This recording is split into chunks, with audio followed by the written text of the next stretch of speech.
Buenos días a todos y a todas y bienvenidos a este vídeo de la asignatura Metodología de Investigación en Educación que se imparte en el grado de Magisterio en Educación Infantil de la Universidad de Estancia de Madrid. Bueno, en este vídeo nos vamos a centrar en los contenidos referidos a la unidad 3, que versan sobre los fundamentos de la estadística descriptiva. En este primer vídeo vamos a profundizar en cómo obtener y representar la distribución de una variable, además de cómo posicionar valores dentro de esta distribución. Bueno, la estadística descriptiva es la rama de las matemáticas que se encarga de describir, como su nombre indica, las propiedades distribucionales de una variable de interés.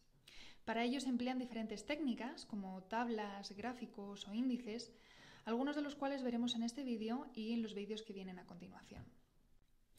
La estadística descriptiva se emplea normalmente en la investigación cuantitativa, con el objetivo de obtener una primera aproximación a los datos recogidos. Por eso, cuando leáis algún artículo de este tipo, en la sección Resultados, os encontraréis información descriptiva referida a las variables estudiadas antes de los resultados de otros análisis más complejos. Podéis verlo en este metaanálisis, por ejemplo, donde en la sección de resultados se empieza analizando algunas características de los estudios incluidos en dicho metaanálisis, que vendrían a ser como la muestra de sujetos incluidos en un estudio primario. Aquí se habla de la variable tamaño de la muestra de los estudios primarios y de las variables sexo y edad de los participantes incluidos en esos estudios primarios.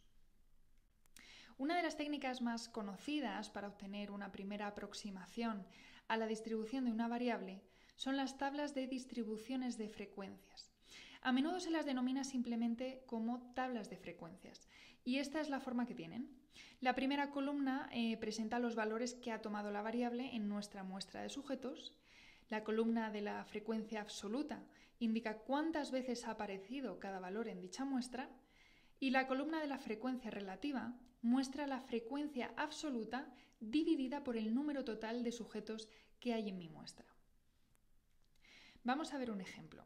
Como profesores de una clase de educación infantil, estamos interesados en conocer el nivel educativo alcanzado por los padres de mis 15 alumnos, es decir, de 30 personas distintas. En la columna de frecuencias absolutas se nos indica que 4 de estos padres han terminado la educación secundaria, 11 han terminado el bachillerato y los otros 15 han realizado algún programa de educación superior. Si os fijáis, la suma, el total de la columna de frecuencias absolutas, nos indica el número de sujetos que compone mi muestra, es decir, 30. La columna de frecuencias relativas presenta el resultado de dividir la columna de frecuencias absolutas por el total de datos recogidos o observaciones que hay en mi muestra, es decir, esos 30 sujetos. En el caso del valor educación secundaria, dividir 4 entre 30 resulta en 0,13. La suma o el total de la columna de frecuencias relativas tiene que ser, por tanto, igual a 1. Fijaos, esto es muy importante, en que las frecuencias relativas son, en verdad, probabilidades. Mirad, si escojo al azar cualquier padre de los 30 que hay en mi muestra, la probabilidad de que este padre haya terminado como máximo la secundaria será de 0,13. De que haya alcanzado como máximo el bachiller será de 0,37. Y de que haya terminado algún título de educación superior será de 0,50. Como ya hemos dicho, estas probabilidades suman en total 1, y esto es algo que tendremos que recordar para más adelante. La columna de las frecuencias relativas, o vamos a llamar ahora también probabilidades, es la que se suele representar gráficamente. Los gráficos que vamos a ver a continuación constan de 2 ejes, porque están representando 2 dimensiones, 2 variables. Por un lado, se presentan los valores de la variable de interés en el eje X o eje de abscisas. Y por otro, la frecuencia relativa de cada valor en el eje Y o eje de ordenadas. La altura de las barras que veis aquí refleja, por tanto, la frecuencia relativa o la probabilidad de que aparezca cada uno de los valores de la variable X que se representan en el eje de abscisas. Bueno, cuando la variable es cualitativa, como ocurre en este ejemplo, y cuantitativa discreta, estos gráficos reciben el nombre de diagramas de barras. También pueden emplearse las tablas de frecuencias para presentar la información de variables cuantitativas continuas. En estos casos veréis que es necesario discretizar la variable, es decir, dividir todo el continuo de valores que puede tomar en intervalos separados. Aquí veis un ejemplo. La variable de interés es la altura de los niños de infantil en un colegio de Madrid. En este colegio hay un total de 208 alumnos a los que hemos medido su altura en centímetros. La altura, como ya sabéis, es una variable continua, pero aquí aparece discretizada en intervalos de 5 centímetros. Los intervalos pueden empezar y terminar con un paréntesis o con un corchete. El paréntesis indica que el número que tiene al lado no está incluido en el intervalo, sino que el intervalo solo abarca hasta dicho número. Mientras que el corchete implica que el número sí está incluido en ese intervalo. En nuestro caso, los intervalos comienzan con paréntesis y terminan con corchete.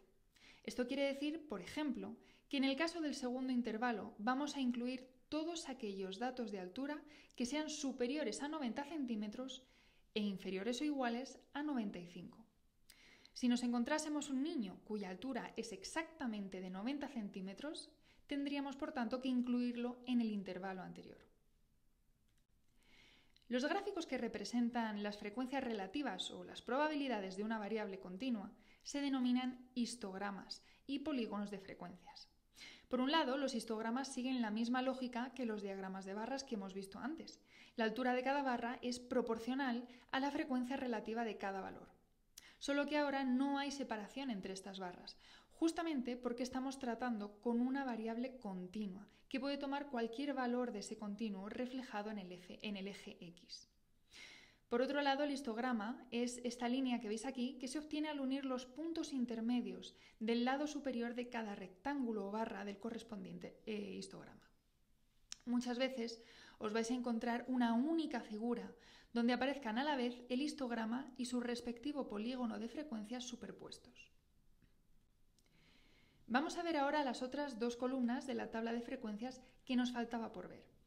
La columna de la frecuencia absoluta acumulada contiene la suma de la frecuencia absoluta del valor al que hace referencia la fila y de todos los valores que sean inferiores o anteriores a él. La misma lógica sigue la frecuencia relativa acumulada, ya que esta columna contiene la suma de las frecuencias relativas del valor concreto de x, representado en las filas, y de todos los valores que estén por debajo de él, que sean anteriores a él. Si a diferencia de los gráficos anteriores, donde se presentaban las frecuencias relativas, ahora el histograma y el polígono de frecuencias reflejaran la frecuencia relativa acumulada, tendrían el siguiente aspecto. Fijaos en que cada valor acumula su propia frecuencia relativa y la de todos los valores que lo preceden. La utilidad de calcular las frecuencias relativas acumuladas es que nos permite posicionar los valores de la variable dentro de su distribución. Como esto puede ser un poco lioso de comprender, empleando una variable continua discretizada en intervalos, vamos a verlo con un ejemplo completamente nuevo. A continuación tenemos los datos de una variable cuantitativa, pero esta vez discreta, el número de niños que cursan educación infantil en los diversos centros de educación españoles. Si os fijáis en la primera columna de la tabla, nuestra variable puede tomar desde el valor 0 hasta el valor 100. Es decir, que hay centros donde no hay niños cursando educación infantil y centros en los que tienen hasta 100 niños solo en educación infantil. Si representásemos la relación entre cada posible valor y su correspondiente frecuencia relativa, obtenemos el diagrama de barras del primer gráfico. Y si representamos la relación entre cada valor y su frecuencia relativa acumulada, conseguimos el segundo gráfico que veis aquí. Daos cuenta de que lo que estáis viendo en estos dos gráficos son diagramas de barras y no histogramas como en el ejemplo anterior, dado que esta nueva variable es discreta y por tanto hay valores en el continuo que no se pueden tomar y no se representan. Bien, veamos con este ejemplo cómo las frecuencias acumuladas nos ayudan a posicionar valores concretos dentro de la distribución. La frecuencia relativa acumulada del valor 7 es de 0,097, que se consigue, como veis aquí, sumando 0,017, 0,10, 0,06, etc. hasta 0,019. Ahora bien, ¿qué nos indica esa frecuencia acumulada, ese 0,097? Para entender mejor esto, fijémonos en una cosa. El primer gráfico representa las frecuencias relativas, ¿verdad? La suma de todas esas frecuencias, es decir, la suma de todas esas barras, tiene que sumar 1, al igual que el total de la columna de las frecuencias relativas que hay en la tabla de frecuencias. Las frecuencias relativas o probabilidades van de 0 a 1, pero pasadas a porcentajes van de 0 a 100. Luego la suma de todas esas barras sumará 1 en términos de frecuencias relativas o probabilidades, pero sumará el 100% en términos de porcentajes. Bien, pues que la frecuencia acumulada del valor 7 sea de 0,97 nos está indicando que el valor 7 acumula o deja por debajo de sí el 9,7% de la distribución. Es decir, que el valor 7 deja por debajo de sí al 9,7% de los datos recogidos en nuestra muestra acerca de esta variable. Dicho de otro modo todavía más distinto, que solo hay un 9,7% de todos los centros escolares españoles que tengan 7 o menos niños cursando educación infantil. Bien, esta es la manera en la que posicionamos un valor dentro de su distribución, o lo que es lo mismo, del conjunto de datos al que pertenece. Veamos ahora cómo, dependiendo del porcentaje de la distribución que acumule un determinado valor, este valor se va a denominar coloquialmente de una manera u otra. Los cuartiles son los valores de la variable que acumulan un 25, 50 y 75% de la distribución. Estos tres valores dividen, por tanto, el total de la distribución en 4 partes iguales, cada una de ellas acumulando un 25% de los datos recogidos. Por eso se llaman cuartiles. Se representan con la letra Q y los subíndices 1, 2 y 3 respectivamente. El primer cuartil, Q1, deja por debajo de sí el 25% de los datos, mientras que por encima de sí se encuentra el restante 75%. El segundo cuartil, Q2, deja por debajo y por encima de sí al mismo porcentaje de datos, el 50%. Veremos más adelante, en el siguiente vídeo, que este segundo cuartil es lo que comúnmente denominamos como mediana. Los deciles son los valores que dividen la distribución en 10 partes iguales, cada una acumulando un 10% de los datos. Estos 9 valores se representan con la letra D y los subíndices 1, 2, 3, etc. hasta 9. El tercer decil, de 3, por ejemplo, deja por debajo de sí o acumula al 30% de los datos y deja por encima de sí al restante 70%.